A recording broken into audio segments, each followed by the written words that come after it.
आम से पहुंचलु से केन्द्रापड़ा बाबा सारथी बाबा आश्रम जो बाबा सारथी बाबा आश्रम विगत किसी दिन तले आपण मैंने देखिपे टीवी देखी बाबा जो भाव में ये भक्त मान रुंड हुए तमाम दिन राति तमाम देखिए भक्त मान समागम होता है बाबा दर्शन करने बाबा जो चलू था सांस्कृतिक कार्यक्रम बाबा प्रवचन देखापी ओडिशा विभिन्न स्थान भक्त आसी था कि आज से जो साम्राज्य बाबा विस्तार करुले आप कैमेरामैन कह देखाइबे जो साम्राज्य बर्तमान विस्तार होता विशालकाय मंदिर से आज जनशून्य परिणत होती ना ये अच्छा भक्त ना अच्छा ये सारथी बाबा बाबा कहीं नहांती बाबा कौन जो केलेंकारी थिला जो केलेंकारी गणमाध्यम हाथ में पड़ा जहाँफल आज गणमाध्यम हाथ में केलेंकारी पड़ा सत्वे जिला प्रशासन ए जगार हटई दि जाए बाबा मत जिते प्रयास करें देखिपे जो मंदिर फाटक देखुं फाटक भी लक कर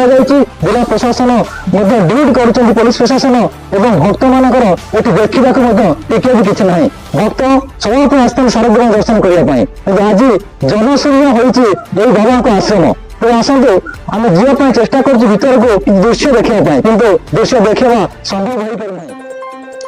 दिन थिला मान्यवर आंठुआ गोपाल साजी देउथिले भक्तों को दर्शन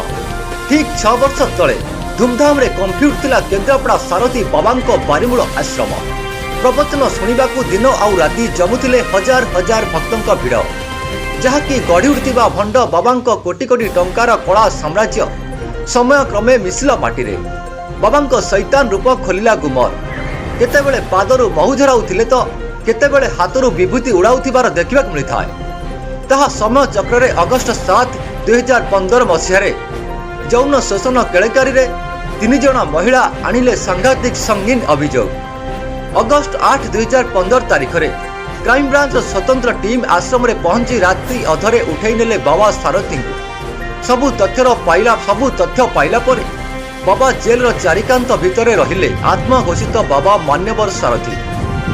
हेले एबे जेल बाहरिबा परे पुणी आश्रम रे साम्राज्य गठन करिबे कि भंड बाबा मान्यवर सारथी ताहा बुद्धिजीवी महल रे प्रश्न सृष्टि करुछि। केन्द्रापड़ारू अक्षय कुमार मल्लिक, G9 ओडिया।